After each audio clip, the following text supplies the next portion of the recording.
Hello and welcome to Cultural Wealth Wednesdays. I'm thrilled you joined us today for what I believe will be a transformative conversation about recognizing, honoring, and leveraging the incredible assets that exist within our diverse communities. I'm Dr. Crystal L. Clemons, founder and CEO of Our Village Consulting, and I've dedicated over 15 years of my career to a simple but powerful belief.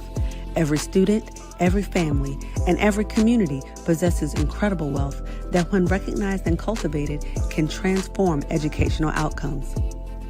As someone who has spent my career in school counseling and counselor education, I've witnessed firsthand how traditional deficit-based thinking can limit our vision of what's possible. But I've also seen the magic that happens when we shift our perspective to recognize the cultural wealth that surrounds us every day. Cultural Wealth Wednesdays is our weekly space to explore, celebrate, and learn how to leverage the diverse forms of capital that exist in our communities, what researcher Terry Yasso calls community cultural wealth. We're talking about the aspirational capital that drives families to dream big for their children, the linguistic capital found in multilingual households, the familial capital that creates strong support networks, the social capital built through community connections, the navigational capital that helps families persist through challenges, and the resistant capital that emerges from communities advocating for change. Each Wednesday, we'll dive deep into practical strategies for identifying cultural wealth in your school or community, building authentic partnerships that honor diverse perspectives, creating programming that builds on existing community assets, challenging systems that perpetuate deficit thinking, and developing your own cultural competence as an educator or leader. Cultural Wealth Wednesdays isn't just about changing how we think. It's about changing how we act. It's about building the kind of inclusive, asset-based educational communities where every child can thrive. So let's begin this journey together. Let's challenge ourselves to see wealth where others might see deficits. Let's build bridges where others might see barriers. Let's create the villages our children deserve. Welcome back to Cultural Wealth Wednesday. We are still in Black History Month, and last week we talked about how cultural wealth framework should inform the way we approach this month in schools. How it's not about a bulletin board or a door decoration contest, but it's about a lens. It's about a permanent shift in how we see students, families, and communities.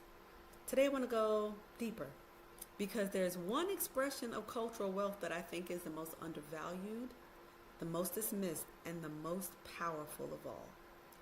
Black family wisdom. So I don't usually go here, but I think it matters for this conversation. As some of you know, this has been a very difficult season, last couple of months.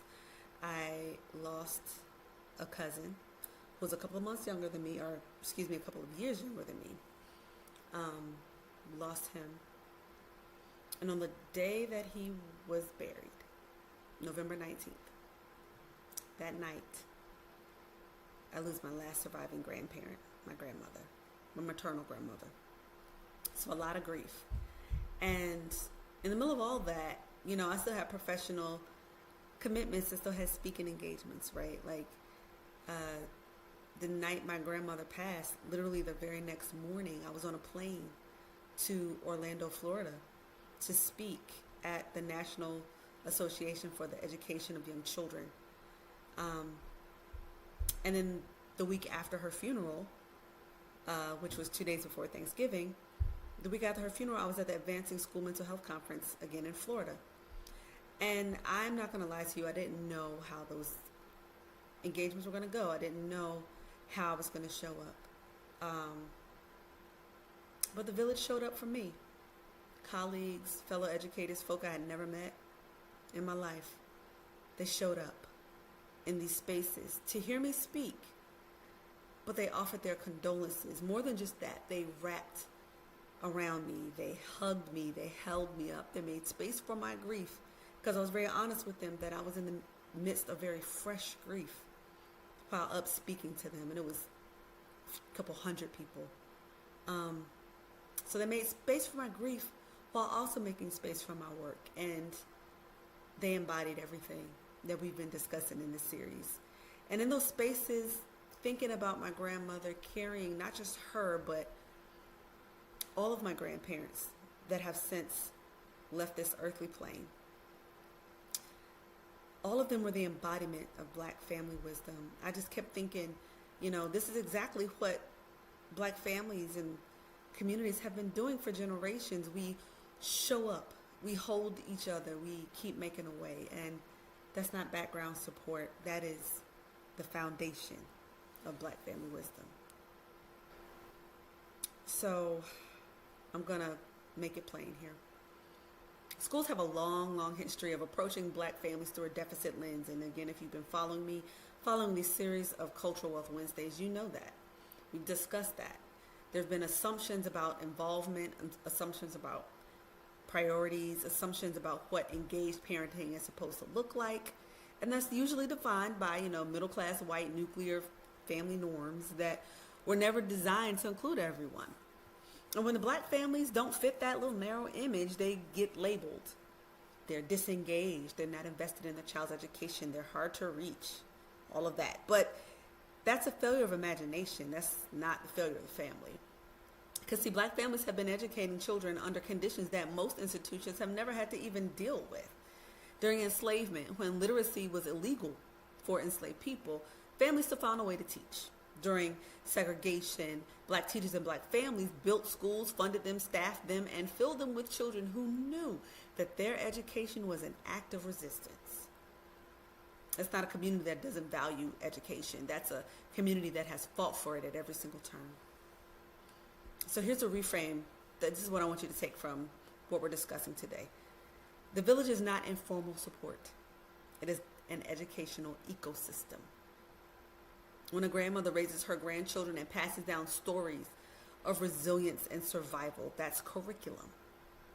When an uncle takes a child aside and says, let me teach you a thing or two about this world, instruction. When a church community reinforces identity, purpose, and belonging, that is social emotional learning before we had a framework for it. On social media, all this month, I've been seeing folks talk about when and where and how they learned the Black National Anthem. Lift every voice and sing. I learned all 3 verses, not just to sing them, but to also play them on my violin. I was a very skilled violinist when I was younger, and I learned how to play it on my violin and how to sing it. I learned that in church. So the church community reinforces that identity and purpose and the belonging. When a neighbor looks out for the kids of the block, when the barber talks to the teenager about their future, maybe even giving them a job, an older cousin models what it looks like to persevere. All of that is education. Black families and Black communities have always known that raising a child is collective work. Development doesn't just happen in isolation. It takes a village. Not just a metaphor, but a practice. And for too long, way too long, schools have tried to replace the village instead of join it. When schools stop seeing themselves as the primary or as the only educator in a child's life, and when they start seeing themselves as one part of a larger ecosystem, that's when things begin to change. That's when the trust grows. Because see, these families who have been historically talked at instead of listened to, they've been called to school for problems, rarely for partnership. At that point, they finally feel respected. Students feel whole. They stop having to choose between being who they are at home versus who they're expected to be at school. They can bring their whole selves into the building. That's when the engagement deepens, not because families suddenly start doing what schools want, but because the relationship is finally built on mutual respect. Outcomes improve at that point. Because see, when a child is supported by a family that feels valued by the school, and the school honors the wisdom that the families bring, that child is held from every single direction. And that is what the village in partnership with the school looks like. And it is powerful. So this is exactly what I wrote about in my brand new book, It Takes a Village to Raise a Classroom, Black Family Wisdom and Education. See, I wrote this book because I've seen what happens on both sides. I've seen what happens when schools dismiss family wisdom And I have seen what happens when schools honor family wisdom. I wrote the book for the educators who want to do better and don't always know where to start. I wrote it for the educators and the families who have felt unseen in school spaces and deserve to know that their wisdom has always mattered. I wrote it to